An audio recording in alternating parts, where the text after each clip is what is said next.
মুন্সিগঞ্জের সিরাজদিখানে ফসলি জমির মাটি কাটার টাকার ভাগ বাটোয়ারা ও আধিপত্য বিস্তারকে কেন্দ্র করে সংঘর্ষে ৯ জন টেটাবিদ্ধ সহ ২০ জন আহত হয়েছে। মুন্সিগঞ্জ প্রতিনিধি আনিসুর রহমান রলিনের প্রতিবেদনে থাকছে বিস্তারিত। বুধবার সকাল ৬টার দিকে উপজেলার বালুরচর ইউনিয়নের পূর্ব চান্দেরচর গ্রামে এ সংঘর্ষ হয়। এ সময় উভয় পক্ষের ৯ জন টেটাবিদ্ধ সহ ২০ জন আহত হয়েছেন। সংঘর্ষ থামাতে গিয়ে বালুচর ইউনিয়নের ২ নম্বর ওয়ার্ডের ইউপি সদস্য আলেক চান সজীব আহত হন। এ সময় ৪টি বাড়িঘর ভাঙচুর হয় বলে জানা গেছে। স্থানীয়রা জানান, আহতদের বিভিন্ন হাসপাতালে নেওয়া হয়েছে। সকাল ৬টার দিকে শুরু হওয়ার সংঘর্ষ চলে সকাল ৯টা পর্যন্ত।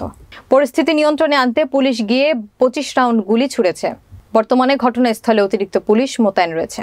এদিকে দৈনিক মানব কণ্ঠের সিরাজদিখান প্রতিনিধি সাংবাদিক সালাউদ্দিন সালমান সংঘর্ষের তথ্য সংগ্রহ করতে গেলে সিরাজদিখান থানার পুলিশের অতর্কিত হামলায় গুরুতর আহত হন। বর্তমানে তাকে উপজেলা স্বাস্থ্য কমপ্লেক্সে নেওয়া হয়েছে।